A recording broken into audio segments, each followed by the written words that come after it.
The Macchi C.202 Folgore stands as the aircraft that finally allowed Italy to fight on nearly equal terms with the best Allied fighters of World War II.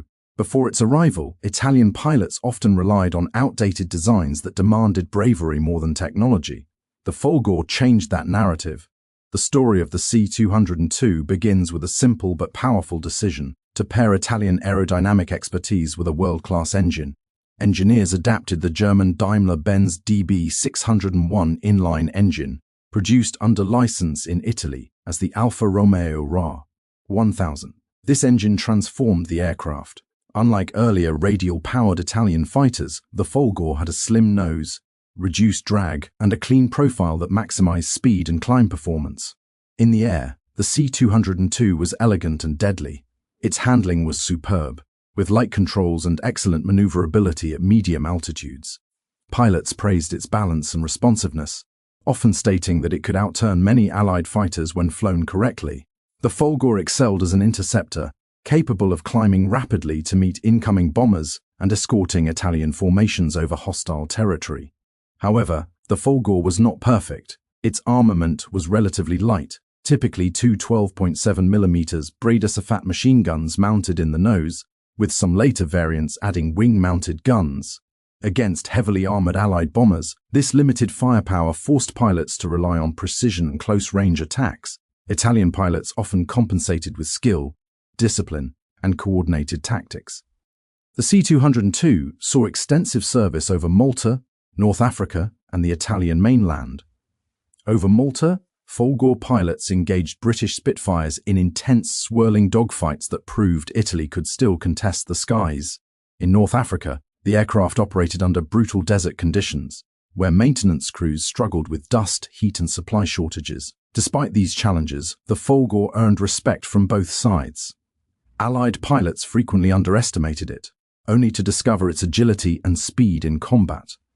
Many post-war evaluations ranked the C.202 among the finest fighters of its era when judged purely on flight performance.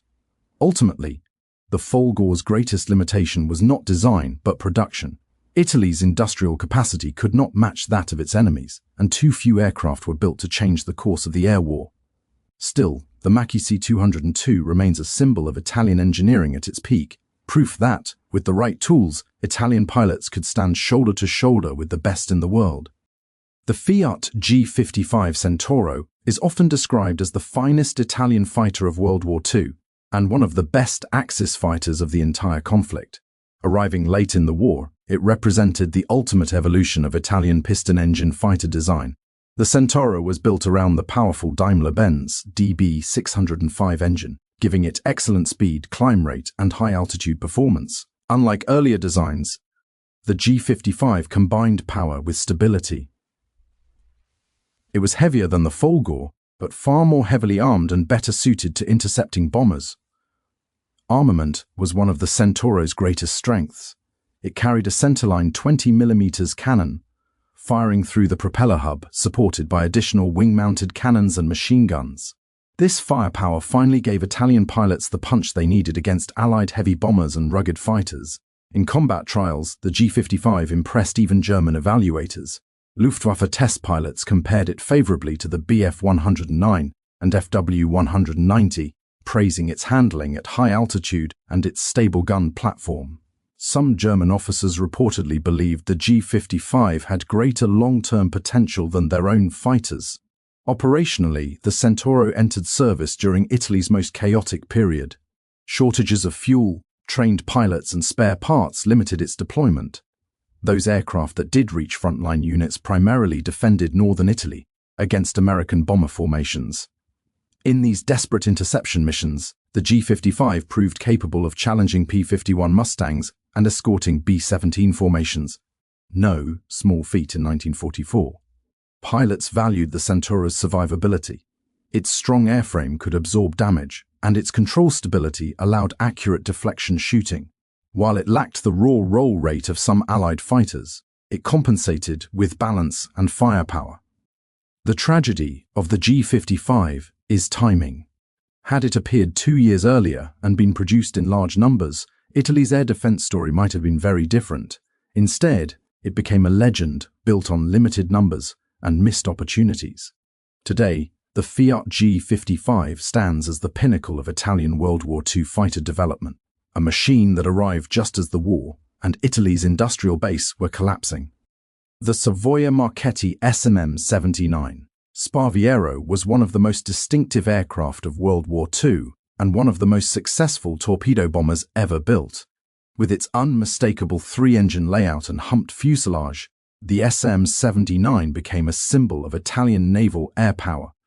Originally designed as a fast transport and bomber, the SM.79 quickly proved ideal for low-level attack missions. Its speed, durability, and range made it perfectly suited for torpedo bombing, a role in which it achieved legendary status. Italian crews flying the Sparviero carried out daring attacks against Allied shipping throughout the Mediterranean. Flying low over the sea, often under intense anti-aircraft fire, they launched torpedoes at British convoys and warships. These missions demanded extreme skill and courage, as aircraft had to maintain a steady approach at low altitude while exposed to enemy guns. The SM.79 was tough, its airframe could absorb punishment, and its three-engine configuration allowed it to limp home even after sustaining damage. Defensive armament included machine guns positioned to cover multiple attack angles, though crews still relied heavily on speed and surprise. Despite its success, the Sparviero faced growing challenges as Allied fighter cover improved. Losses increased, but the aircraft continued to fly combat missions long after many other bombers had been withdrawn. Few aircraft earned such loyalty from their crews. By the later years of the war, the SM.79 was outdated, but it remained dangerous in the hands of experienced pilots. Its legacy is written in the tonnage of Allied shipping sent to the bottom of the Mediterranean. The Sparviero was not elegant in the modern sense, but it was effective, resilient, and feared. It remains one of the greatest torpedo bombers of World War II. The Macchi C.205 Veltro was the natural evolution of the Folgore, faster, harder-hitting, and better suited to the brutal air battles of the war's later years. Where the C.202 proved Italy could compete, the C.205 proved Italy could still innovate under pressure at the heart of the Veltro was the Daimler-Benz DB605 engine, license-built in Italy. This power plant gave the aircraft improved speed, climb, and high-altitude performance, critical for intercepting Allied bombers. Engineers strengthened the airframe to handle greater stresses while preserving the excellent handling qualities pilots loved in earlier Macchi fighters. Armament marked a major step forward. The Veltro carried a 20mm cannon firing through the propeller hub, supplemented by additional wing-mounted cannons or heavy machine guns depending on the variant. This finally gave Italian pilots the firepower needed to threaten heavily escorted bomber formations. In combat, the C.205 earned immediate respect. Pilots reported that it could challenge P-51 Mustangs and Spitfires on more equal terms, especially at medium altitudes. Its turning ability remained excellent, and its acceleration allowed skilled pilots to dictate the terms of engagement. The Veltro entered service during Italy's darkest hour. Production shortages, fuel scarcity, and the collapse of national infrastructure meant only limited numbers reached frontline units. Those that did primarily defended northern Italy against American daylight bombing raids, where they flew desperate interception missions against overwhelming odds. Despite its limited impact, post-war assessments consistently ranked the C.205 among the best Italian fighters of the war. It represented the peak of Macchi's design philosophy: aerodynamic efficiency, pilot-friendly handling, and balanced performance. The Veltro's legacy is one of potential restrained by circumstance. It arrived too late and in too few numbers, but it remains a testament to what Italian aviation could achieve even as the war closed in. The Fiat CR-42 Falco stands as one of the last biplane fighters to see widespread combat service in World War II, a design that should have been obsolete, yet stubbornly effective in the right hands. Introduced at the dawn of the war, the CR-42 was the culmination of decades of Italian biplane development. It featured superb maneuverability, a rugged structure, and excellent low-speed handling. In close-in dogfights, especially at low altitude, it could still outturn many early monoplane fighters. However, the Falco's strengths came with serious limitations. Its open cockpit, fixed landing gear, and relatively light armament made it vulnerable in high-speed combat. Against modern fighters, it relied heavily on pilot skill, tactical surprise and teamwork. The CR-42 saw combat across multiple theatres, including France, North Africa, the Balkans, and even the Eastern Front. In the early stages of the war, it achieved a number of successes against older Allied aircraft and performed effectively in ground attack and harassment roles. One of the Falco's most remarkable qualities was its durability. It could operate from rough airstrips, withstand hard landings, and remain serviceable under harsh conditions. These traits kept it flying long after newer aircraft had replaced it on paper. As the war progressed, the CR-42 was increasingly relegated to secondary duties, night harassment, reconnaissance, and training. Yet pilots continued to respect it for its honest handling and forgiving nature. The Fiat CR-42 represents the end of an era. While it could not compete with late war fighters, it proved that good design and skilled pilots could extend the relevance of even outdated concepts far beyond expectations. The Cant Z.1007. Alcione was one of Italy's most capable medium bombers and a rare example of a largely wooden aircraft achieving frontline success during World War II. Designed with speed and range in mind, the Z.1007 featured a sleek fuselage and 3 powerful radial engines. Its wooden construction conserved strategic materials while still providing strength and aerodynamic efficiency. In service, the Alcione proved versatile. It conducted level bombing, maritime patrols, reconnaissance, and even torpedo attack missions. Crews appreciated its stability as a bombing platform and its ability to absorb damage. The Z-1007 operated extensively in the Mediterranean theatre, striking Allied ports, convoys, and airfields. Its speed allowed it to evade interception more effectively than earlier Italian bombers, especially when flown at low to medium altitudes. Defensive armament was adequate for its class, though crews relied more on formation tactics and evasive maneuvers than raw firepower. As Allied fighter presence increased, losses mounted, highlighting the growing vulnerability of medium bombers without strong escort. Despite these challenges, the Alcione remained in service throughout much of the war.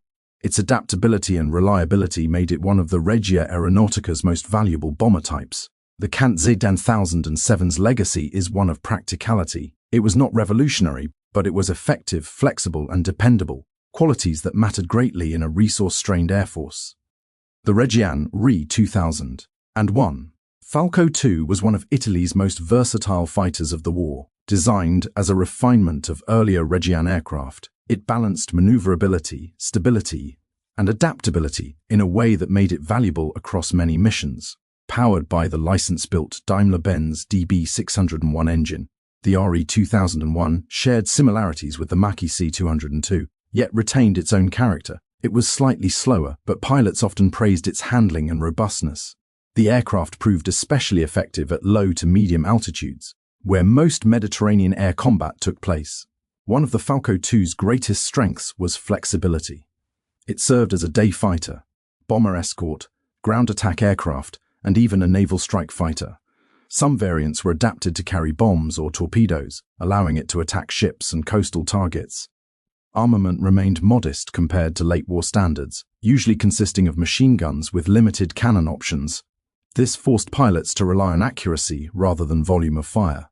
Nevertheless, in skilled hands, the RE 2001 could be deadly.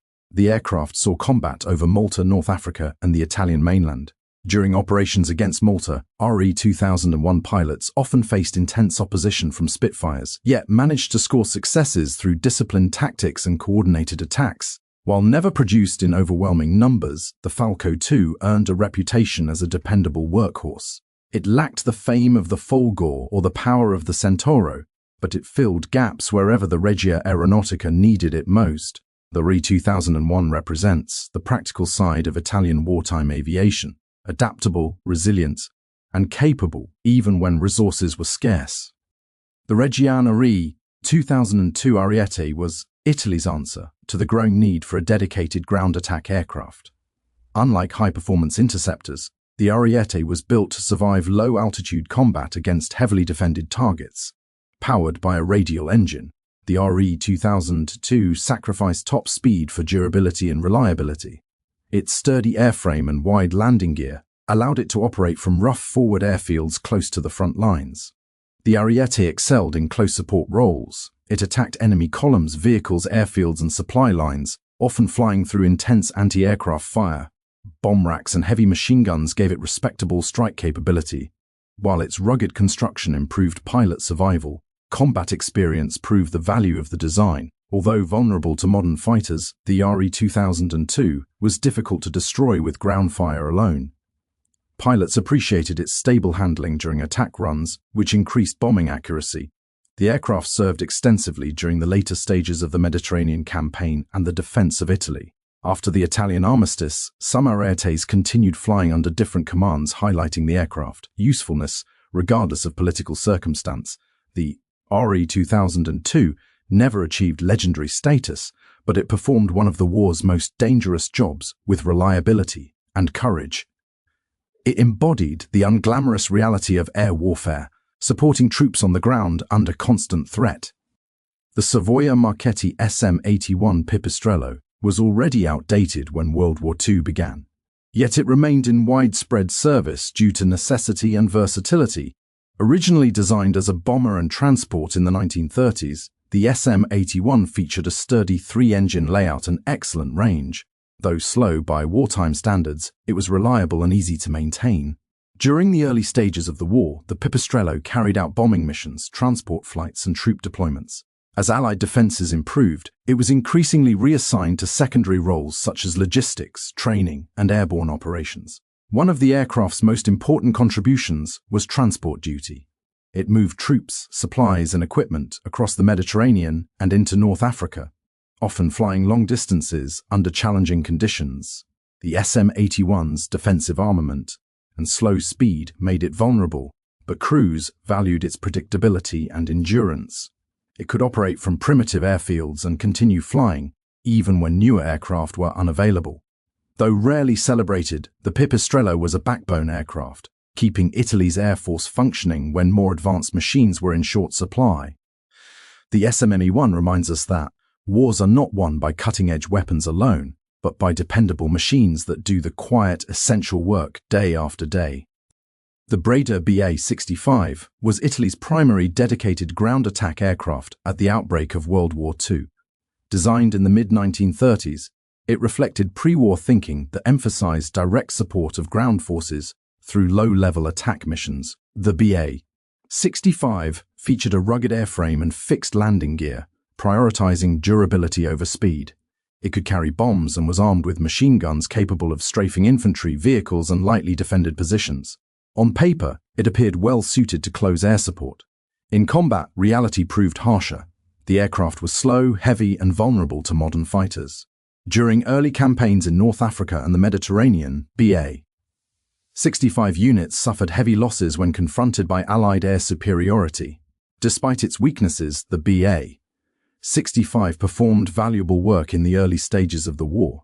It supported ground offensives, attacked enemy supply routes, and operated from forward airstrips under difficult conditions.